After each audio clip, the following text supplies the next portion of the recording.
everyone, and welcome to the Canadian SME Small Business Podcast. This is your host, Maheen, and we are back again with another episode.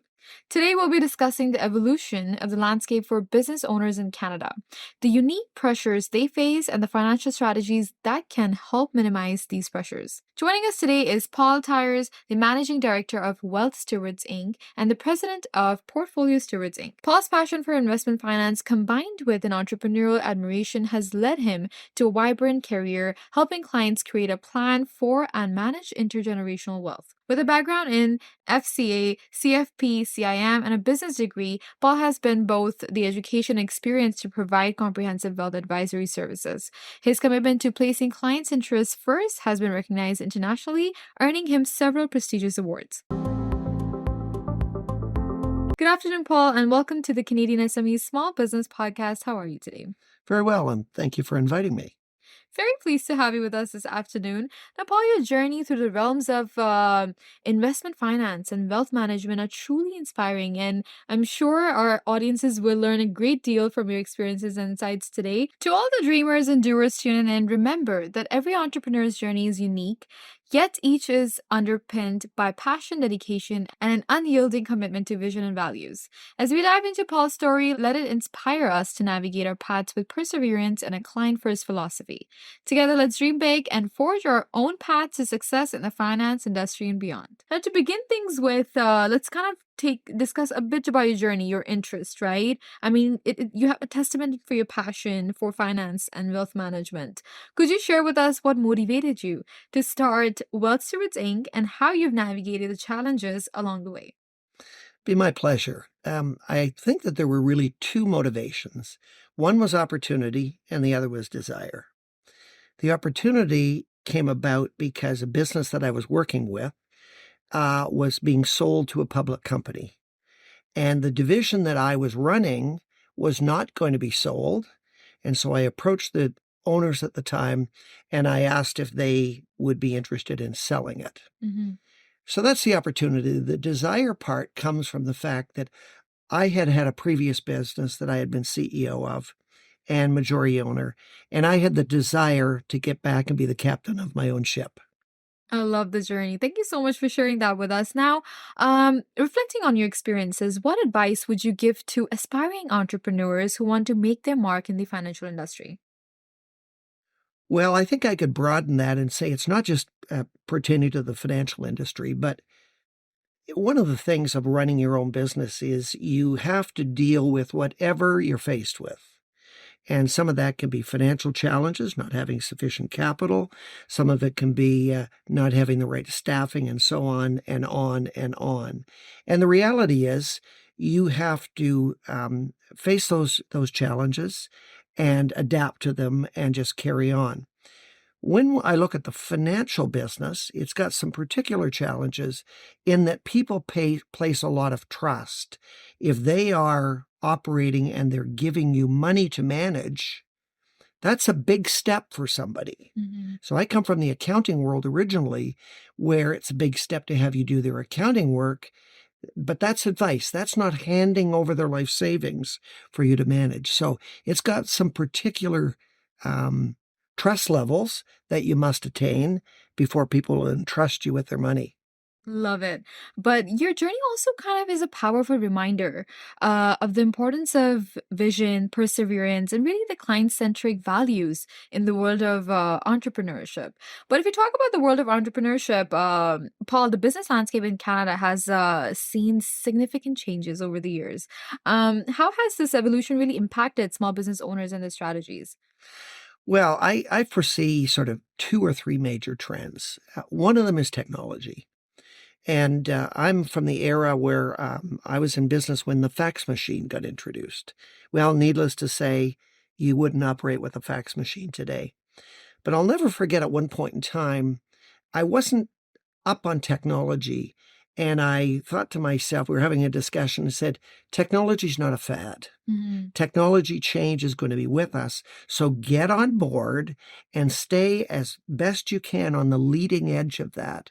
So you don't get so far back that you've got a giant chasm ahead of you that you have to use to catch up.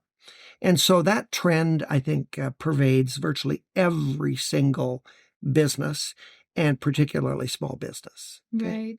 So that's the long-term trend. And then more recently, obviously, with COVID hitting, I mean, nobody could anticipate that. And so how do you adapt to something that can be, in many cases, devastating, in some cases, a tremendous opportunity? And thankfully, our business was really in the opportunity camp. Things really opened up. Our business doubled throughout COVID. And so that was a different issue because then we actually had to find the staffing to expand and actually meet the market need. Right. Now, in light of these changes, Paul, what kind of advancements or adaptations you've seen you've seen implemented that you believe are crucial for the success in this changing climate? Well, with technology to begin with, in the Canadian marketplace, let's face it, the banks dominate the finance world. Okay. Now that's very different than most other developed countries, and particularly the US. So we have such a big dominance with the banks that can be concerning to people. And they say, well, how could I possibly compete with the bank? Well, you can't compete on the balance sheet, but you can absolutely compete through innovation. Okay. And I will tell you that we could innovate in a company that has 20 people and we can implement new technology, whereas the banks will have to study that for many years, get people up to speed, and so on. So that is a real advantage, quite frankly, in a business that can be driven by technology. Okay, so thank you so much for shedding light on this important topic because your insights really provide the listeners some valuable lessons in adaptability and both strategic planning as well. Fellow entrepreneurs, the business landscape is ever evolving, presenting both challenges and opportunities. As we explore how Paul and his team have adapted to these shifts, let's take a moment to reflect on our own strategies. Are we really prepared to innovate and pivot when necessary? Let's remain agile, embrace change, and continuously seek out new ways to thrive. Now, let's address the unique, I would say, pressures that small businesses face, especially in Canada. I mean, they both include taxation and interest rates, right? Yeah. Paul, could you elaborate on these challenges and their impact on the small businesses? Well, from a financial standpoint, because we're just around the bend from COVID, there is no question that the businesses were challenged. Sometimes their revenues literally evaporated. And most businesses people haven't had the experience of how to adapt to something so serious. But I'll never forget in an earlier business that I ran a business and we had about 160 people. And our revenues dropped literally overnight by 40%. And I had a business partner at the time, and I said, we have to adapt. If we don't adapt, we won't be in business. And so one of the big lessons to learn there was you have to deal with some very tough things. In that instance, we literally had to cut a lot of staff and so on, because if we didn't make the changes, we wouldn't survive. Okay. And I think go back to COVID for a moment, and many people were dealt a hand that they didn't anticipate, and they had to make some really tough decisions. Mm-hmm. And so what I would say is people should have the confidence to actually make those tough decisions if they want their business to survive. So short-term pain for long-term gain is an old saying, Right. and it's a truism. It's a great advice, especially for businesses that are navigating these pressures, Right. right? And it's quite invaluable. So thank you for that. But Paul, to build onto this a bit more, what kind of strategies would you recommend to business owners to help them navigate or mitigate these pressures? Well, I didn't touch on the interest rate part, and I think that, let's face it, interest rates going up, on top of people having taken out debt to survive COVID, that's a deadly combination. Literally to have too much debt and have interest rates going up. So one of the things that I have always found is have more equity in your business than you ever thought you needed. Okay. Right. I have an aversion to debt. Okay. I think it has its place, but get equity so that you can make it through the good times and the bad times. Many people would say easier said than done. But if you've got a good business proposition, find out through your accountant, find out through a banker, find out through other financial means how to get enough sufficient capital into your business so you could actually weather those storms. And we certainly were able to do that. Many other businesses weathered the storms as well because they weren't over-levered, and so they could live with the rates going up as well. Thank you so much for such practical strategies that small business owners can definitely implement. But let's learn more about empowering through financial strategies, Right. right? Financial planning and strategy are both so pivotal for business sustainability and growth.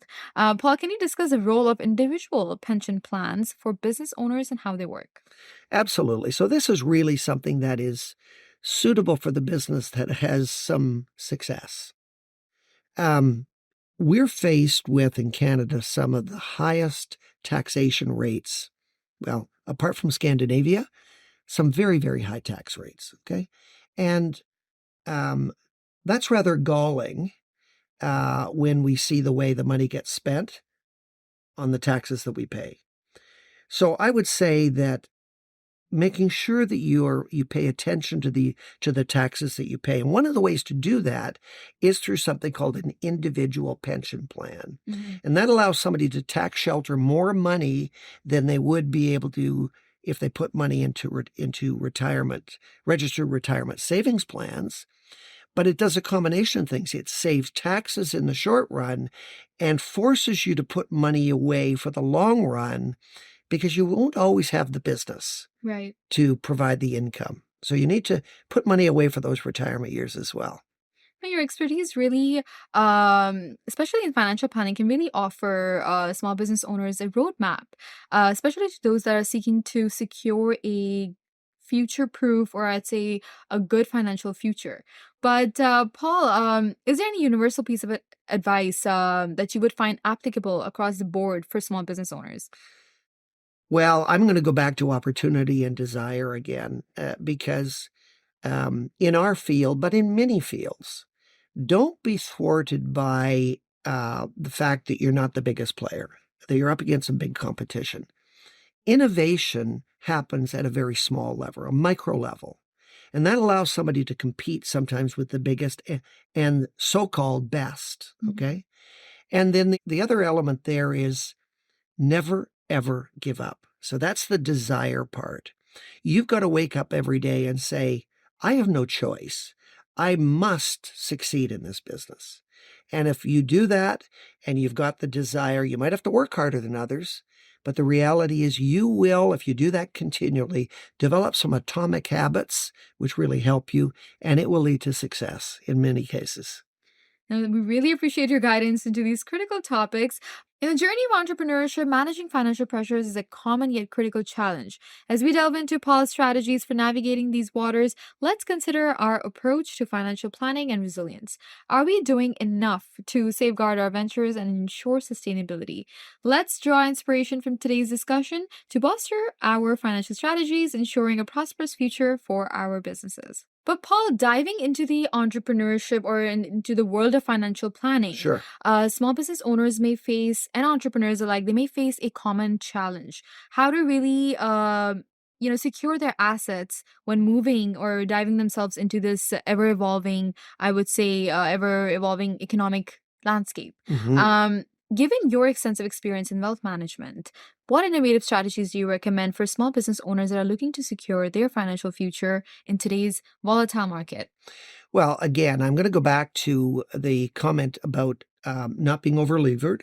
Okay, so that's with respect to the money that's in your business. So financial planning is good, is important. It's vital for your business to make sure that you've got sufficient capital, you're planning your resources and so on. And then when you hit the point where your business is operating very nicely and is producing income, now you want to start to put some of that away for your retirement years or for other acquisitions, maybe a cottage, your children's education, and so on. So it's got an application in business as well as personally. And I believe that those people, planning by its nature is about the future. So if you take the time and get out of the mindset that everything is, well, not only what has to be done this afternoon or tomorrow, but take a planning approach to the long run. Mm-hmm. You will make sure that you actually are thinking ahead, getting the right resources in place, financial resources, people resources, and so on, that can absolutely help the business operate. And then as an individual, allow your family to prosper as well. Right. And on that note, we'd love to hear a success story from you where your guidance really helped a small business owner overcome a significant financial challenge. Well, I would say the one that comes to mind is a situation where somebody was hoping to get out of their business and retire. But COVID hit. And as a result, that created so much uncertainty in the business, and then uncertainty about what his lifestyle would be afterwards. And I'll never forget really being a sounding board for a gentleman who had a business for 35, 40 years, took it over from his father. It was a business that had changed dramatically. And literally through discussion, we're able to guide him through to the sale of the business. And he didn't get as much out of it as he had hoped, but we had done a financial plan so that he knew what the picture would look like in the long run with the sale of the assets that he did have. Mm-hmm. And so it created confidence to actually go ahead and leave that business and move into his retirement years. He's now been retired for a few years, and as much as I sort of took it for granted what the advice was, he's thanked me numerous times Aw. that it actually helped him gain perspective and move into the next phase of his life. We love this experience. I mean, it really offers a beacon of hope or a direction for small business owners that are navigating the complex waters of financial management, because it's not easy. No. But thank you so much, Paul, for really shedding light on these critical strategies. Now, before we conclude, could you offer a piece of advice, a final piece of advice to our listeners, especially those embarking on their entrepreneurial journey or looking to navigate the financial complexities of running a business? Yeah, I think it really comes back to, so I spent some time in banking as well. And Mm-hmm. again, I'm going to bring in the debt aspect as well. You are absolutely right that many people find the whole financial scene difficult. They don't really comprehend it Right. because they didn't choose that as their field of endeavor. They understand what they do, making widgets or trucking or running a pharmacy or whatever, very well. So find the best advisors you can find, okay? And those are people who have your best interest at heart and actually can provide you another perspective on the challenges that you're dealing with, because it's easy to get overwhelmed.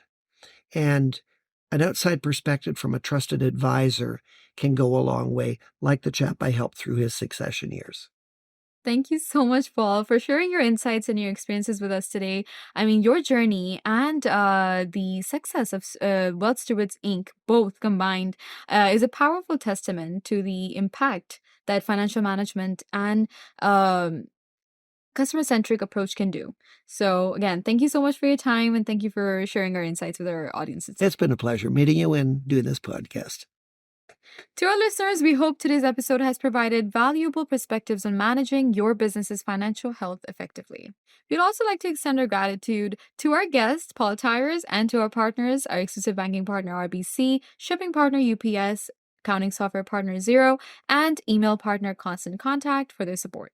Remember to subscribe to the Canadian SME Small Business Magazine by visiting our website, CanadianSME.ca, for more insightful content.